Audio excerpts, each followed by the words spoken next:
खुशामदीद, बहुत बहुत शुक्रिया आप सभी का हमारे साथ ज्वाइन करने के लिए। प्रोग्राम आप देख रहे हैं सलाम जेके और आज अप्रैल की 8 तारीख है, जुमतुल मुबारक है,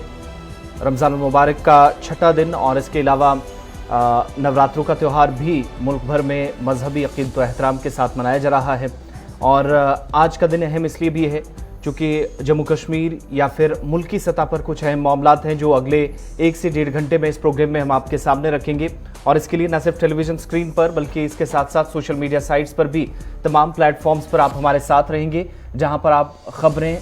इसके अलावा तज्ज़िया और तबसरे सुनेंगे, देखेंगे, समाअत करेंगे और इसके अलावा अपनी आरा से हमें ज़रूर आगाह साथ साथ करते रहिएगा। इसके अलावा आज के प्रोग्राम में जिन मौज़ूआत पर हम बात करने वाले हैं उनमें बात करेंगे कि जम्मू कश्मीर के अंदर नई कुछ पॉलिसियाँ तो बनी, लेकिन इनसे ख़ुद सरकार को किस तरीके से नुकसान हुआ। कुछ अहम राब्ता सड़कें हैं जो सरमा के दौरान एक तवील अरसे तक बंद रहती हैं, उनको दोबारा खोल दिया गया है और कुछ को खोलने की तैयारी इस वक्त कर ली गई है। साथ ही आपको बताएंगे कि वालिदैन इस वक्त क्यों परेशान है, क्यों शिकायतें प्राइवेट स्कूलों के खिलाफ आ रही हैं और एहतजाज भी जम्मू से श्रीनगर तक हो रहे हैं और इस पर आपको बताएंगे कि सरकार क्या कुछ कहती है। साथ ही साथ कुछ सियासी हलचल जो जम्मू कश्मीर से नई दिल्ली तक है, कुछ नई पार्टियां जम्मू कश्मीर के अंदर दस्तक दे रही हैं और लोगों का इसमें शामिल होना,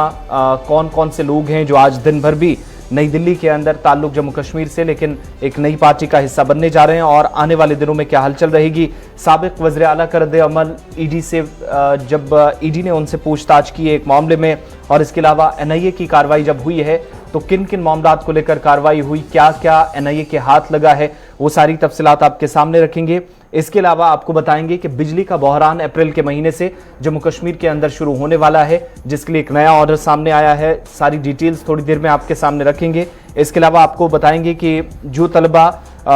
इंतज़ार कर रहे हैं रोज़गार के हवाले से मुख्तलिफ स्कीमों के तहत जम्मू कश्मीर के अंदर, वो अप्लाई कर रहे हैं और किसी वजह से एग्ज़ाम नहीं हो पा रहे हैं, तो एग्ज़ाम को लेकर भी एक अपडेट है। टेस्ट जो स्किल टेस्ट होना था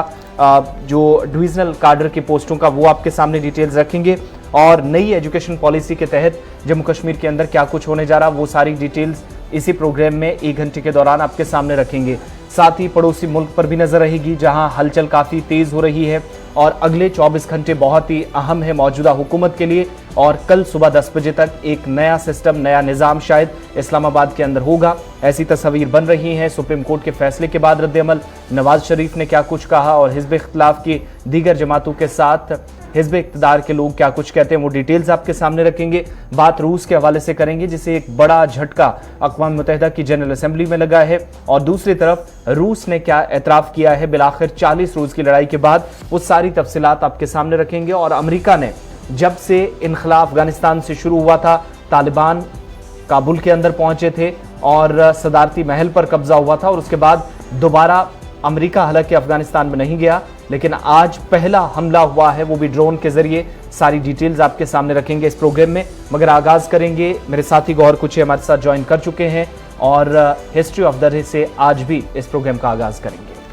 बहुत बहुत शुक्रिया आसिफ रशीद। तो प्रोग्राम की शुरुआत में सबसे पहले बात करेंगे तारीख में आज के दिन के हवाले से, यानी कि 8 अप्रैल है और आज मुल्की और आलमी सतह पर क्या कुछ हुआ, कुछ अहम चीज़ें हैं, कुछ अहम बातें हैं जो हम आपके साथ शेयर करेंगे। आज 8 अप्रैल 1857 में मंगल पांडे को बैरकपुर में फांसी दी गई थी और आज ही के दिन यानी कि 8 अप्रैल 1965 में भारत और पाकिस्तान के माबेन जंग शुरू हुई थी और आज ही के दिन 8 अप्रैल 1985 में भोपाल में होने वाले कीमियावी हादसे पर भारत ने मुकदमा दायर कर दिया और आज ही के दिन साल 1950 में यानी कि 8 अप्रैल 1950 में पाकिस्तान और भारत ने लियाकत नेहरू माहदे पर दस्तखत किए हैं और आज ही के दिन 8 अप्रैल 1769 में बर्मियों ने यूथाया सल्तनत पर कब्जा कर लिया और आज ही के दिन साल 1913 में यानी कि 8 अप्रैल 1913 में चीन के बीजिंग में पहला पार्लियामेंट का इजलास मुनक्कद हुआ है और आज ही के दिन 1831 में अजीम उल राजा राम मोहन राय सफारती सिलसिले में इंग्लैंड पहुंचे थे और आज ही के दिन साल 1997 में 8 अप्रैल 1997 में माइक्रोसॉफ्ट कॉरपोरेशन ने इंटरनेट एक्सप्लोरर 4.0 जारी किया है। ये थी कुछ चंद अहम मालूमात जो हमने आपके सामने रखी कि आज यानी कि तारीख में आज के दिन क्या कुछ हुआ है। 8 अप्रैल के दिन मुल्की और आलमी सतह पर जो हमने आपके साथ शेयर की हैं। बाज़ाब्ता तौर पर खबरों का पिटारा खोलते हैं और खबरों की शुरुआत करेंगे आसिफ रशीद। चलिए, हिस्ट्री ऑफ द डे में अहम मालूमात के बाद आगाज करेंगे प्रोग्राम का और आज शुरुआत करते हैं जरा जम्मू कश्मीर की खबरों से एक बार फिर। और सबसे पहले आपको बताते हैं कि नई शराब पॉलिसी जम्मू कश्मीर के अंदर जब से आई, इसके बाद नुकसान खुद सरकार और सरकारी इदारे को उठाना पड़ा है।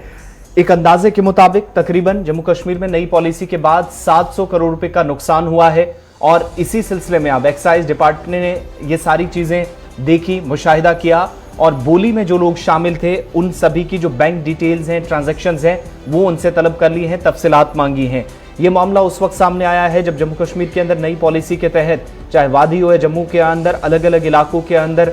दुकानें खोलने की तैयारी थी। और हाल ही में जो अनाउंसमेंट हुई थी 51 के करीब नई दुकानें खोलने के बाद, उसके बाद से हम देख रहे थे कि कुछ नए बिडर्स थे जो बोली में शामिल हुए थे। बहुत सारे ऐसे लोग थे जो दुकानें खोलने के ख्वाहिशमंद थे, सरकार से राब्ता कर चुके थे, डिपार्टमेंट ऑफ एक्साइज से राब्ता कर चुके थे। लेकिन यूनियन टेरिटरी के अंदर डिपार्टमेंट के मुताबिक कि मौजूदा वक्त में H1 बिडर्स, यहाँ सबसे ज्यादा जिन लोगों ने मौजूदा वक्त में इस पॉलिसी का हिस्सा बनते हुए जम्मू कश्मीर के अंदर शराब के जो खुदा फरोश हैं या H1 बोली दहिंदगान की जो बैंक के लेन देन की तफसीलात हैं, वो उनसे इसलिए तलब किए हैं ताकि जो माफिया हैं उनसे बचते हुए नाजायज तौर पर फायदा उठाने वाले लोगों से सरकार मानती है कि इस तरीके से बचा जा सकता है। एक्साइज डिपार्टमेंट ने जो अब इस सिलसिले में सर्कुलर जारी किया है, उसमें यह भी कहा गया है कि जम्मू कश्मीर में यूनियन टेरिटरी के अंदर शराब के इस बोली में शामिल होने वाले लोग, यानी जो बिडर्स थे, जो दुकानें खोलना चाहते थे और तमाम लवाजमात उनने पूरी कर दी थी, डिपार्टमेंट से उनने राब्ता भी किया था, उन लोगों ने इनमें बहुत सारे लोग ऐसे हो सकते हैं चूंकि दोबारा इनके डॉक्यूमेंट्स को स्क्रूटनाइज किया जाएगा ताकि इस बात का पता चल सके कि 700 करोड़ रुपए का नुकसान जो हुकूमत को नई पॉलिसी के बाद हुआ है ये किन वजूहात से हुआ है। अब सरकार ये भी कह रही है कि साल 2020-21 में सबसे ज्यादा नुकसान, चूंकि नई पॉलिसी के बाद जो पहले शायद कम हुआ करता था, सरकारी आदाद-ओ-शुमार जो हमारे पास है उससे ये भी पता चला है कि एक्साइज डिपार्टमेंट का जो रेवेन्यू था साल 2019 और 20 का वो 2045.34 करोड़ रुपए था। 2021-22 में यही गिरकर 1353.81 करोड़ रुपए तक रह गया है, जिसका मतलब यह हुआ कि 21-22 के अंदर जो शराब पॉलिसी जम्मू कश्मीर के अंदर लाई गई, जिसके तहत काम दोनों सूबों के अंदर शुरू हुआ, जिसकी मुखालफत जम्मू के अंदर हुई, वादी के अंदर काफी ज्यादा एहतजाज इस पर हुए कि नई दुकानें किसी भी सूरत में नहीं खोली जानी चाहिए। इन सारी चीजों के और पिछले दिनों का जो ऑर्डर है जिसके तहत 51 नई दुकानें यूनियन टेरिटरी के मुख्तलिफ अजला में खोली जाएंगी, अलग अलग जो एक्साइज डिपार्टमेंट के एरियाज हैं वहां पर खोली जानी है। बाकायदा इसके लिए खुद मुख्तलिफ मकामात की निशानदेही भी डिपार्टमेंट ने कर रखी थी, लेकिन इसके बावजूद हुकूमत अब ये एतराफ़ कर रही है कि शराब माफिया ने अलग अलग इलाकों के अंदर इस पॉलिसी के आने के बाद नाजायज फायदा उठाया है, जिसका नुकसान सरकार को हुआ है। यही वजह है कि एक्साइज डिपार्टमेंट ने बोली में शामिल जितने भी लोग हैं उन सभी से तफसीलात तलब कर ली और तफसीलात बैंक की जितनी भी ट्रांजैक्शंस हैं, जो लेन देन के मामलात हैं, उसकी सारी डिटेल्स वो अब डिपार्टमेंट ने उन सभी लोगों से मांगी हैं जो H1 बिडर में शामिल थे, पहली बोली का हिस्सा थे, जो जम्मू कश्मीर के अंदर दुकानें खोलना चाहते थे। तो चलिए, ये थी एक्साइज के हवाले से लिकर के हवाले से शराब की दुकानों के जिस तरह से सरकार को नुकसान हुआ, इस हवाले से खबर। बढ़ते हैं आगे, बात अब जम्मू कश्मीर में निजी तालीमी इदारों के हवाले से खबर। जहां नाजरीन, जहां पहले ही जो निजी तालीमों के अंदर फीस को लेकर एक बड़ा मामला जो मसला बनता जा रहा था, वो अभी मामला गर्म ही था कि दूसरा मामला खबरों जो सुर्खियां बनी हैं, क्योंकि जिस तरह से निजी स्कूलों की बड़ी तादाद, जो वालिदैन ने इल्ज़ाम लगाया है कि निजी स्कूलों की बड़ी तादाद बिजनेस हाउसेज में तब्दील हो गई है, वालिदैन मखसूस दुकानों से महंगे दामों पर यूनिफॉर्म खरीदने पर मजबूर हो रहे हैं, उन्हें मजबूर भी किया जा रहा है। ये वालिदैन ने इल्ज़ाम लगाया कि निजी तालीमी इदारों की जानिब से उन्हें मजबूर किया जा रहा है कि वो मखसूस किसी दुकान से यूनिफॉर्म खरीदे और अथॉरिटी के जो हुकूमत के जो इंतज़ामिया के जो अहकामात है उन्हें ज़मीनी सतह पर नहीं अमलाया जा रहा है। ये वालिदैन का इल्ज़ाम है। कई स्कूलों ने मखसूस दुकानों पर यूनिफॉर्म दस्तियाब रखी हैं, ये इंतज़ामिया की जानिब से कहा। वालिदैन का इल्ज़ाम और जम्मू के अंदर भी एहतजाज गुज़श्ता रोज़ हुआ है, चूँकि जो हम देख पा रहे हैं उससे ये पता चल रहा है कम से कम जो मजाज अथॉरिटी थी, जो उसकी जो लिमिटेशंस उनने तय की थी कि मखसूस दुकानों पर जो महंगे दामों पर यूनिफॉर्म मिलती है। पहली बात तो ये कि दुकानें प्रीमाइसिस के अंदर स्कूलों के साथ कहीं पर अगर जुड़ी हैं तो उसकी भी मुखालफत वालिदैन ने की थी, लेकिन इसके बावजूद भी बहुत सारे इलाकों के अंदर इस तरह की दुकानें स्कूलों के साथ हैं जहां से महंगे दामों पर यूनिफॉर्म्स मिल रही हैं। और यही वजह है कि अब निजी स्कूलों की एक बड़ी तादाद जो है वालिदैन के इल्ज़ाम के मुताबिक बिजनेस हाउसेस में तब्दील हो गए हैं। लेकिन वालिदैन इस वक्त चूंकि मार्च के महीने में ही जम्मू कश्मीर के अंदर तकरीबन 2 से 2.5 बरसों के बाद तालीमी निज़ाम में बेहतरी लाने की कोशिशों के तहत स्कूलों को दोबारा खोला गया, क्लासेस रिज्यूम हुई। इन सब के बीच में जाकर ये होता है कि अलग अलग हिस्सों से, अलग अलग अजला से ये शिकायतें मौसूल हुई कि स्कूल खुलने के साथ ही दोबारा से तिजारत शुरू हो गई। तस्वीरें भी जरा साथ साथ कल की बता दीजिएगा जहां पर एहतजाज वालिदैन की तरफ से किया जा रहा था। सीधा आपको श्रीनगर भी लिए चलते हैं, हमारे साथ हमारे सीनियर साथी और कश्मीर ब्यूरो चीफ हिलाल हंजूरी इस वक्त बराह रास्त ज्वाइन कर चुके। बहुत शुक्रिया हिलाल ज्वाइन करने के लिए।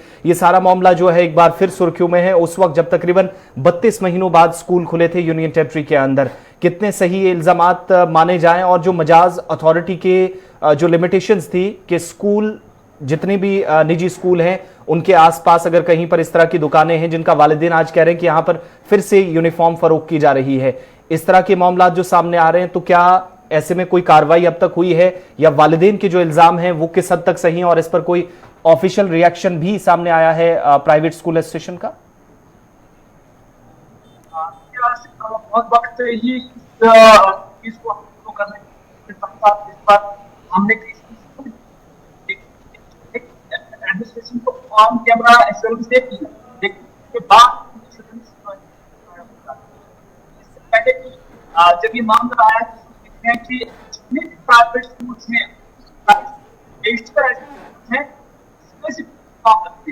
और उस स्पेसिफिक हिलाल आपकी आवाज थोड़ी ब्रेक हो रही है, हम दोबारा आपके पास लौटेंगे। और ये तस्वीरें भी साथ साथ आप देखिएगा, चूंकि हमें जो कुछ लोगों से फोन पर पता चला है, कुछ लोगों ने हम तक तस्वीरें भेजी हैं, कुछ के बिल्स भी हम तक पहुंचे हैं कि सिर्फ पैंट और शर्ट भी 1200 से 14.5 और 1500 तक का फरोख्त की जा रही है। एक तो बाजारों में पहले से महंगी और दूसरी कुछ स्कूलों के साथ जहां पर दुकानें मुंसलिक हैं जो शायद नहीं होनी चाहिए थी, जो कवानीन की खिलाफ वर्जी है, मजाज अथॉरिटी का जो हुक्मनामा है उसकी खिलाफ वर्जी सहन करने का इल्जाम लग रहा है। इन सारी चीजों के बीच में जरा ये भी सुन लेते हैं जो एहतजाजी क्या कुछ कह रहे थे, उसके बाद दोबारा हिलाल के पास चलेंगे चूंकि ऑडियो में कुछ प्रॉब्लम आ रही थी। हिलाल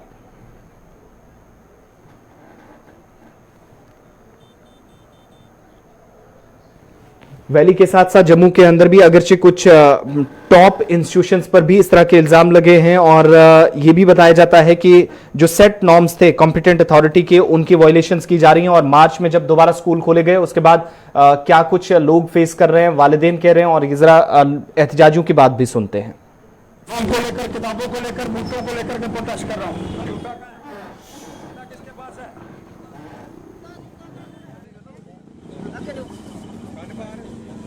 ये 180 किताब के ऊपर रेट लिखा हुआ है, वो 180 में 2 दे रहा है। कितने देते हो भाई? 90 रुपये की एक रेट लिख रहा है 180, ये 2 दे रहा है। दोषी कौन है? एडमिनिस्ट्रेशन। क्या कर रहा है? फूड एंड अपने डायरेक्टर एजुकेशन। कार्रवाई होनी चाहिए माननीय उपराज्यपाल जी। जब सब पर कार्रवाई हो रही है तो ये स्कूल वाले, कुछ स्कूल वालों ने गुंडागर्दी डाली हुई है, इन पर कार्रवाई करने का प्रयास करो और पकड़ करके इनको, जब तक इनकी सदस्यता रद्द नहीं करोगे ये कार्रवाई के विषय के अंदर कोई बात नहीं होगी। इसलिए मैं मांग करना चाहता हूँ इस तरह संदर्भ के अंदर कार्रवाई करो, कार्रवाई करो, कार्रवाई करो। 180 कर कार्रवाई की मांग हो रही है। हिलाल हंजूरी आप तक आवाज पहुंच रही है, कंटिन्यू कीजिएगा। जी बिल्कुल आसिफ, जैसे कि मैंने इससे पहले भी कहा कि कई बार इस हवाले से हमने भी अपनी नशरियात में इन खबरों को जगह दी है, क्योंकि ये पेरेंट्स का हमेशा एक बहुत बड़ा कंसर्न रहा है। फी फिक्सेशन कमेटी भी यहाँ पे काम कर रही है, डायरेक्टर स्कूल एजुकेशन भी काम कर रही है। दोनों की जानिब से, खासतौर पर डायरेक्टर स्कूल एजुकेशन की जानिब से हमें एश्योरेंस मिला है कि इस तरह की शिकायतें आइंदा नहीं आएंगी। लेकिन इस बार एक बार फिर से हमने देखा कि इस तरह की शिकायतें मौसूल हुई हैं। ये जो यूनिफॉर्म है इसको लेकर और किताबों को लेकर कश्मीर के अंदर एक माफिया चल रहा है। हालांकि इन अल्फाज का इस्तेमाल नहीं होना चाहिए, लेकिन हम खुलासे के साथ कह सकते हैं कैसे ये माफिया चल रहा है। अगरचे गवर्नमेंट के क्लियर कट डायरेक्शंस हैं कि कोई भी स्कूल यूनिफॉर्म और किताबें अपने स्कूल जुरिसडिक्शन के अंदर बेच नहीं सकते हैं, वहां पर मुकम्मल पाबंदी है। लेकिन इस अथॉरिटी ने कभी भी सामने आकर ये ऑर्डर जारी नहीं किया कि जो ये यूनिफॉर्म है एक मखसूस दुकान से या ये किताबें जो है मखसूस दुकानों से नहीं मिलनी चाहिए। हर बार हम देखते हैं कि जितने भी बड़े स्कूल्स खासतौर पर प्राइवेट इंस्टीट्यूशंस या दरमियानी दर्जे के जो स्कूल्स है, उनकी इलाहिदा यूनिफॉर्म है। उन यूनिफॉर्म पर स्कूल के टैग्स लगे हुए हैं, यानी इन बच्चों की इस यूनिफॉर्म को उन्होंने एज प्रमोशन के तौर पर वो भी इस्तेमाल करते हैं। और उनके चाहे कमीज हो, उनके पैंट हो, उनकी टाई हो या फिर उनका बेल्ट हो, हर कोई चीज उसी मखसूस दुकान से जब मिलती है तो उस पर स्कूल का नाम लिखा हुआ होता है। इस वजह से वो वर्दी फिर दूसरे किसी शॉप से नहीं मिलती है। नतीजा ये होता है कि जब एक वालिद, जब पेरेंट्स ये यूनिफॉर्म खरीदने के लिए जाते हैं तो वहां पर उन्हें मुंह मांगी कीमतें अदा करनी पड़ती हैं, और अगर वो यहाँ से बार्गेनिंग करे तो उन्हें मौका नहीं मिलता है और उन्हें कहा जाता है कि आप किसी दूसरी जगह से खरीदे। लेकिन पूरे शहर के अंदर, पूरे हिंदुस्तान के अंदर दूसरी जगह पर वो वर्दी नहीं मिल सकती है। नतीजा यही है कि एक पेरेंट जो है वो मजबूरन उसी दुकानदार से वो यूनिफॉर्म हासिल करने के लिए मजबूर हो जाता है। उस यूनिफॉर्म में क्या होता है, मेरे पास कुछ ऐसे एविडेंसेस भी हैं जिसमें जो यूनिफॉर्म है वो 200 रुपए में अगर तैयार हो जाती है और स्कूल का बाज़ाब्ता उसमें कमीशन होता है और वो फिर 300 और 350 रुपए में बेची जाती है, और वो कमीशन जो है वो स्कूल को भी चला जाता है। ये कश्मीर के अंदर काफी वक्त से चल रहा है। पेरेंट्स भी इस पर काफी शोर उठा रहे हैं, हमने भी इस पर काफी स्टोरीज की हुई हैं। एश्योरेंसेस जो है वो गवर्नमेंट की जानब से आई है, लेकिन जब हम कार्रवाई देखते हैं तो कार्रवाई कुछ दिनों तक चलती है और उसके बाद जीरो नजर आती है। नतीजा ये है कि किताबों को लेकर और यूनिफॉर्म को लेकर कश्मीर के अंदर ये माफिया काफी वक्त से चल रहा है। जब से स्कूल ओपन हुए थे तब से ही ये मामला साथ साथ काफी सुर्खियों में आया था, तो क्या इस पर कंसर्न्ड अथॉरिटीज ने कोई नोटिस अभी तक लिया है? बिल्कुल, इसी नोटिस का हम वेट कर रहे हैं कि कंसर्न अथॉरिटीज जो है वो ले। डायरेक्टर स्कूल एजुकेशन को हमने कई बार अप्रोच किया, लेकिन इस बात को लेकर उन्होंने कभी स्टेटमेंट जारी नहीं किया। जब भी हम उनसे ये अप्रोच करते हैं कि हमें इस पर जो है आपकी तवज्जो चाहिए, आपके स्टेटमेंट चाहिए, आपकी कार्रवाई चाहे, तो उस वक्त या तो वो फोन नहीं उठाते हैं या कि फिर हमारे नुमाइंदे से भी बात करने से इनकार करते हैं। तो इस वजह से लगता है कि एडमिनिस्ट्रेशन भी इस माफिया के अंदर जो है वो भी अगर बराह रास्त नहीं लेकिन बिल वास्ता जरूर इसमें शामिल है। नतीजा ये है कि उनके खिलाफ, यानी स्कूल अथॉरिटीज के खिलाफ कोई कार्रवाई नहीं होती है। सजेशंस पेरेंट्स एसोसिएशन की जानब से आई हैं। उनका कहना है कि जो यूनिफॉर्म है ये हर जगह पर मिलनी चाहिए, दस्तयाब होनी चाहिए। जब तक ना किताबों को लेकर और यूनिफॉर्म को लेकर मार्केट के अंदर, दुकानदारों के अंदर एक कंपटीशन पैदा हो जाए, तब तक इसकी जो रेट है वो बराबर 700-800 से लेकर 3000 4000 तक जाती है। और जो कमीज 500 रुपए में मिलनी चाहिए वो आपको 700 रुपए में मिलती है। जो आपको कमीज 200 रुपए में मिल जाए वो आपको 500 रुपए में मिलती है। और एक पेरेंट जो है मजबूरन ये यूनिफॉर्म लेने के लिए मजबूर हो जाता है। बहुत बहुत शुक्रिया तमाम तफसीलात पेश करने के लिए। हिलाल हांजूरी, कश्मीर ब्यूरो चीफ, हमारे साथ थे और बात उस मामले पर जो वालिदैन से जुड़ा है, जो जम्मू कश्मीर की आवाम से एक तरह से जुड़ा है, चूंकि इस पर शिकायतें उस वक्त भी आ रही हैं जब ऑलरेडी इसमें हुक्मनामे हैं और मखसूस दुकानों से वालिदैन को मजबूर इस तरीके से यूनिफॉर्म लेने पर नहीं किया जाएगा। लेकिन सारे स्कूल नहीं, चंद एक स्कूलों के खिलाफ इस तरह की शिकायत है और वालिदैन भी शिकायत कर रहे हैं। और कल भी जम्मू में प्रोटेस्ट हुआ, डायरेक्टर स्कूल एजुकेशन जम्मू और कश्मीर से मुदाखलत की मुसलसल अपील की जा रही है। ताहम जो इस तरीके से ओपन मार्केट में, जो वालिदैन ने हमें बताया फ़ोन कॉल्स पर भी कि ओपन मार्केट में जो 400 से 500 या 550 के आसपास यूनिफॉर्म मिलती है, वही हमें किसी मखसूस दुकान से लेने पर मजबूर किया जाता है जो 1000 से 1200 और 1400 तक भी मिल रही है, जिसकी कुछ तस्वीरें भी आपके सामने हैं। और इस तरीके से यूनिफॉर्म मिलने का ये मतलब हुआ कि एक माफिया अब बाकायदा यहाँ पर भी काम कर रहा है। लेकिन इंतज़ार अब ज़रूर प्राइवेट स्कूल एसोसिएशन की तरफ से भी रहेगा। हो सकता है कि वो भी इस मामले पर कोई संजीदा नोटिस ले, जिस तरीके से पहले लिए जाते रहे हैं। और दूसरी तरफ ज़रूर concern authorities, director school education, जिनकी इस वक्त बड़ी जिम्मेदारी है वालिदैन को कम से कम इस मुसीबत से निकालने के लिए, ज़रूर उम्मीद करते हैं कि वो भी आगे आएंगे। बढ़ते हैं आगे, बात अब ज़रा कुछ पॉलिटिकल डेवलपमेंट्स की भी करते हैं। चूँकि जम्मू कश्मीर से लेकर नई दिल्ली तक हलचल काफ़ी ज़्यादा है। अगरचे जम्मू कश्मीर के अंदर इलेक्शंस की डेट अभी फाइनलाइज नहीं हुई है, कोई स्केड्यूल सामने नहीं आया है, इंतखाबात कब होंगे तारीखों का कोई ऐलान नहीं हुआ है, लेकिन जैसे जैसे मरकजी हुकूमत कुछ इकदाम कर रही है तो कयास सरैयां भी तेज हो जाती हैं। और यही वजह है कि मुख्तलिफ पार्टियों के लोग अलग अलग पार्टियों को खैराबाद कहकर ठीक इंतखाबात से पहले, जब भी इंतखाबात हों उससे पहले दूसरी पार्टियों का दामन थामना शुरू कर चुके हैं। गौहर, हाँ जी हाँ, जम्मू कश्मीर के अंदर जिस तरह से सियासी गहमागहमी लगातार तेज हो रही, वही अब जम्मू कश्मीर में आम आदमी पार्टी की दस्तक भी हुई है। और आम आदमी पार्टी की जानिब से आज नई दिल्ली के अंदर एक तकरीब, जो ज़राए से हमें खबर मिल पा रही है कि नई दिल्ली के अंदर एक तकरीब मुनक्कद होगी, जहाँ पर जम्मू कश्मीर के मुख्तलिफ जो वज़रा है और साथ ही साथ कई अवामी नुमाइंदे वो इस पार्टी में शामिल होंगे। आज बाज़ाब्ता तौर पर दिल्ली के वज़ीर आला अरविंद केजरीवाल की जानिब से उनका इस्तकबाल किया जाएगा नई दिल्ली के अंदर, जहाँ पर आम लोगों की जानिब से भी इस पार्टी में शमूलियत करने का जो उन्होंने मन बना लिया है, क्योंकि मुख्तलिफ जो लोग हैं या सियासी लीडरान हैं या सियासी कारकुनान हैं, उन्होंने एक पार्टी से पहले ही खैराबाद कहकर वो दूसरी पार्टियों में जाने लगे। तो वहीं पर जम्मू कश्मीर के अंदर अब आम आदमी पार्टी की दस्तक, और आम आदमी पार्टी की दस्तक के साथ ही आपको बताते चले कि कई साबिक वज़रा, कई साबिक मेंबरान और डीडीसी मेंबरान के साथ साथ कई और लोग इस पार्टी में शामिल हो रहे हैं। आज नई दिल्ली के अंदर बाज़ाब्ता तौर पर एक प्रोग्राम मुनक्कद हो रहा है जिसमें ये लोग शामिल हो रहे हैं और अरविंद केजरीवाल की जानिब से उनका इस्तकबाल किया जाएगा, क्योंकि आम आदमी पार्टी की जानिब से कहा गया है कि जैसे पंजाब के अंदर उन्होंने एक जीत दर्ज की है, उसके बाद ही उन्होंने कहा कि अब जम्मू कश्मीर में भी वो जीत दर्ज करेंगे। आम आदमी पार्टी ने जम्मू कश्मीर के अंदर भी कुछ प्रोग्राम्स किए, कुछ रैलियां की, दमखम दिखाया कि यहां पर भी पार्टी के साथ जुड़ने वाले लोग और पार्टी के साथ ऑलरेडी शामिल हो चुके लोग बड़ी तादाद में मौजूद हैं। शुरुआत खिताए चिनाब से हुई थी, जहां पर कारकुनान की एक बड़ी रैली निकली थी। दर्जनों जो सियासी वर्कर्स थे वो आम आदमी पार्टी का हिस्सा बनते नजर आए थे। दूसरी तरफ जम्मू प्रोविंस के अंदर बाकी अजला में भी,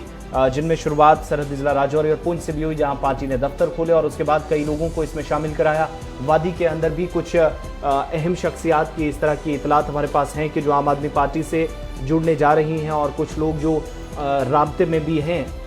कन्वीनियर जो इस वक्त दिल्ली के वज़ीर आला भी हैं अरविंद केजरीवाल और पार्टी के टॉप मोस्ट लीडरशिप के साथ। और यही वजह है कि इन दिनों आम आदमी पार्टी जब जम्मू कश्मीर के अंदर भी दस्तक ऑलरेडी दे चुकी है, तो 2 साबिक एमएलए आम आदमी पार्टी में आज शामिल होने जा रहे हैं, जिनमें बलवंत सिंह मनकोटिया का नाम और यशपाल कुंडल, जिनका ताल्लुक सांबा कॉन्स्टिट्यूंसी से, वो भी आम आदमी पार्टी में आज ही शामिल हो सकते हैं, इस तरह की इतलात है। इसके अलावा कुछ दीगर अवामी नुमाइंदे भी हैं बड़ी तादाद में जो आम आदमी पार्टी के अंदर आज शामिल हो सकते हैं।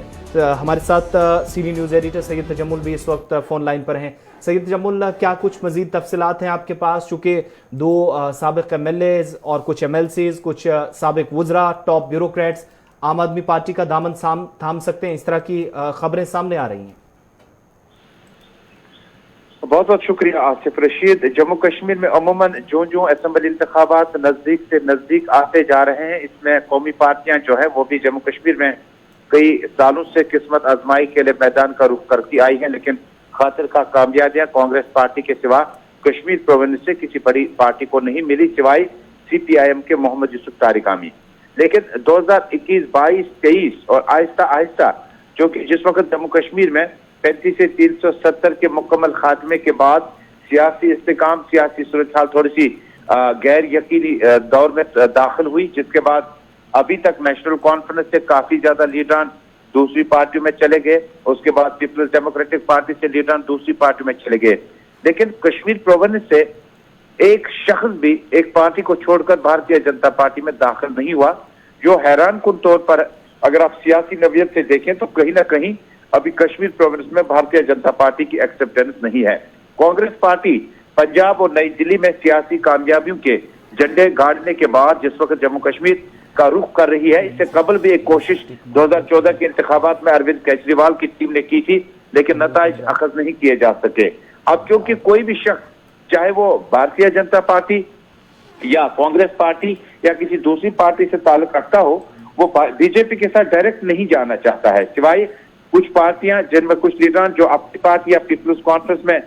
कोई झिझक महसूस नहीं करते हैं। और अब अपनी पार्टी के बाद पीपल्स कॉन्फ्रेंस के बाद तीसरा ऑप्शन जो उन लीडरान के लिए या उन सियासी रुफका के लिए जो सियासी हिजरत करना चाहते हैं एक पार्टी से दूसरी पार्टी की, और अपनी पार्टी के बाद पीपल्स कॉन्फ्रेंस के बाद आम आदमी पार्टी का मैदान सजाया जा रहा है। इस जमीन में आपको बता दूं, जहां जम्मू से पैंथर्स पार्टी तकरीबन मर्ज होती जा रही है, क्योंकि उन्हें भीम सिंह के बाद कोई बड़ी सियासी सरपरस्ती हासिल न हो सकी और जम्मू में कांग्रेस पार्टी और बीजेपी के बीच में कहीं ना कहीं कामयाबी से आगे न बढ़ सकी। अब कश्मीर प्रोविंस से श्रीनगर म्युनिसिपल कॉर्पोरेशन के 15 कॉर्पोरेटर्स शफात गफ्फार की क़यादत में, जिनका ताल्लुक कांग्रेस पार्टी से है और बहरहाल से उन्होंने उस वक्त के नामसाइद हालात में इलेक्शन लड़ा और कामयाबी से हमकिनार हुए, और बहुत सारे ऐसे कॉर्पोरेटर हैं जिन्होंने श्रीनगर म्युनिसिपल कॉर्पोरेशन से, अब चूंकि उनका पहला जो ताउन था वो जुनैद अजीम मत्तू के लिए था, डिप्टी मेयर परवेज कादरी के लिए था, तो दिलचस्प मरहले में और एसएमसी के ये जो इंतखाबी मामला हैं ये भी दाखिल हुए, क्योंकि आज तकरीबन दिन के 2:30 बजे दोपहर में न सिर्फ 250 मुमताज सियासी कारकुन और सियासी शख्सियात जम्मू कश्मीर से जिनका ताल्लुक है, भले ही उन्होंने कम वोट लिया हो, ज्यादा वोट लिया हो, या किसी बड़ी पार्टी से, बड़ी पार्टी का मतलब कि नेशनल और जो हिजब इक़्तिदार में आ चुके उन पार्टियों के साथ नजदीक मरासिम रहे हों, वो आज 2:30 बजे अरविंद केजरीवाल के मर्कजी दफ्तर नई दिल्ली में ज्वाइनिंग कर रहे हैं। इसमें श्रीनगर म्युनिसिपल कॉर्पोरेशन के करीबन 15 उम्मीदवार, 15 नुमाइंदे जो है पहुंच गए हैं, जबकि रमजान और बाकी मसरूफियात की वजह से बड़ी तकलीफ जो है आइंदा कुछ दिनों में श्रीनगर में होगी। श्रीनगर में जनरल सेक्रेटरी जो इस वक्त आम आदमी पार्टी के हैं डॉक्टर नवाब आज सुबह 7 बजे की फ्लाइट से नई दिल्ली रवाना हुए और 2:30 बजे के बाद ये जो तकरीब शुरू होगी, इसके बाद आहिस्ता आहिस्ता, और मुझे ये भी बताया गया कि कुछ सियासी अहम शख्सियात जो है जम्मू कश्मीर की, खासकर कश्मीर प्रोविंस की, उन्हें आम आदमी पार्टी ने लेने में ज्यादा दिलचस्पी का मुजाहरा नहीं किया, नहीं तो ये आंकड़े कश्मीर प्रोविंस में 15 कॉर्पोरेटर्स के बाद ज्यादा हो जाती। साबिक वुज़रा, साबिक मेंबर पार्लियामेंट, साबिक अहम और मुमताज सियासी शख्सियात आम आदमी पार्टी में ज्वाइन करना चाहते हैं, लेकिन अभी तक उन्हें अरविंद केजरीवाल की टीम की तरफ से अब इस पर क्या कोई पॉलिटिकल रिएक्शन भी सईद तजम्मुल सामने आ रहा है, चूंकि रीजनल फोर्सेस भी क्या अपने लिए इसको एक बड़ा चैलेंज के तौर पर देखती हैं? किस तरीके से एक्सेप्टेंस है जम्मू कश्मीर के अंदर आम आदमी पार्टी की? बीजेपी ऑलरेडी वहां पर कह रही है कि वो भारी अक्सरियत का दावा कर रही है जो आने वाले इंतखाबात होंगे, बाकी जो फोर्सेज हैं वो अपना दावा टनल के उस पार कर रही हैं, तो क्या कुछ रद्द-ए-अमल उन पार्टियों की तरफ से कोई सामने आया? आसिफ, देखिए, आम आदमी पार्टी के कश्मीर में इलेक्टोरल अटेंडेंस के तौर पर दाखिले को हम किस तरह से देखते हैं, सियासी लीडर किस तरह से देखते हैं, क्योंकि वोट बैंक पॉलिटिक्स एक अलग है और पार्टी को लॉन्च करना एक अलग है। एक ऐसे वक्त में जब आम आदमी पार्टी पंजाब के सरहदों से होते पठानकोट से जम्मू पहुंचने लगी और उसके बाद काजीगुंड से होते श्रीनगर आना चाहती है, इलेक्टोरल पॉलिटिक्स में इतना आसान नहीं है। जिस वक्त आप सियासी पार्टियों को लॉन्च करते हैं उसमें आप कोई भी पार्टी लाएं, दफ्तर सजाएं, पार्टी का काम शुरू हो जाएगा, लेकिन सियासी और इलेक्टोरल यानी वोट हासिल करने के इस रद्द-ए-अमल में जम्मू कश्मीर, खासकर कश्मीर की सियासी शख्सियात की माने तो ये कहते हैं कि बहुत सारे लीडर ऐसे भी जाते हैं क्योंकि उन्हें टिकट नहीं मिलता है, उन्हें इंतखाबी मंशूर और पार्टी के नस्बुल ऐन से दूर तलक का वास्ता नहीं होता है। बहुत सारे लोग ऐसे हैं जिनकी सियासी कद और सियासी उछल कूद जो है वो माइग्रेशन तक की महदूद रहती है, एक पार्टी से दूसरी पार्टी की ओर जाने लगे हैं। हालांकि कुछ अहम शख्सियात भी अगर कुछ दिनों के बाद आम आदमी पार्टी को ज्वाइन करते हैं, लेकिन सियासत में कहते हैं 1 और 1 11 होने के मुतरादिफ होता है। मुझे लगता है कि आम आदमी पार्टी के आने से कश्मीर प्रोविंस में यहाँ की रीजनल पार्टीज को ज्यादा फायदा नुकसान नहीं होगा, बल्कि कांग्रेस पार्टी के लिए एक बड़ी अहम कड़ी है। शुक्रिया तफसीलात फराहम करने के लिए। श्रीनगर से Syed Tajammul senior news editor हमारे साथ थे और कुछ नामों की फहरिस्त जो हमारे पास भी है, जिसके मुताबिक जो कि फॉर्मर एमएलए रहे हैं, पैंथर्स पार्टी से इनका ताल्लुक था और उसके बाद पार्टी को खैराबाद कहा, बलवंत सिंह मनकोटिया उधमपुर से, इसके अलावा यशपाल कुंदल जो कि आम आदमी पार्टी दिल्ली के अंदर अरविंद केजरीवाल की मौजूदगी में ज्वाइन करने जा रहे हैं, जिनका ताल्लुक सांबा कॉन्स्टिट्यूंसी से। इसके अलावा बताया ये भी जाता है कि डीडीसी मेंबर तरनजीत जो ऑलरेडी राब्ते में है आम आदमी पार्टी के साथ और नई दिल्ली पहुंच चुके हैं। हर्षदेव सिंह जो कि दिल्ली के अंदर जिनकी तस्वीर भी कुछ वायरल हुई थी, जो कि दिल्ली के नायब वज़ीर आला के साथ मुलाकात करते हुए देखे गए थे मनीष सिसोदिया के साथ। तो हर्षदेव सिंह वो भी अपनी पार्टी आम आदमी पार्टी का हिस्सा बनने जा रहे हैं। इसके अलावा बताया जाता है कि कुछ फॉर्मर एमएलएज, डीडीसी मेंबर्स के साथ कुछ सरपंचेस और पंचेस भी जो आज अपनी पार्टी और नेशनल कॉन्फ्रेंस पीडीपी या बाकी पार्टियों को खैराबाद कहकर आम आदमी पार्टी का दामन थामेंगे। और साथ ही ये भी है कि बहुत सारे इलाकों के अंदर ये भी बताया जा रहा है कि जम्मू और कश्मीर वादी के अंदर भी आने वाले दिनों में प्रोग्राम्स होंगे और श्रीनगर के अंदर भी आम आदमी पार्टी एक बड़ा प्रोग्राम कर सकती है, जहां पर पार्टी के नए लीडरान या जो वर्कर्स पार्टी में शामिल होंगे उन सभी का इस्तकबाल होगा और एक दमखम दिखाने की कोशिश होगी इससे पहले कि इंतखाबात की हतमी तारीखों का ऐलान हो। वक्त यहां पर छोटे से ब्रेक का है। प्रोग्राम सलाम जे के जारी रहेगा, हमारे साथ रहिए।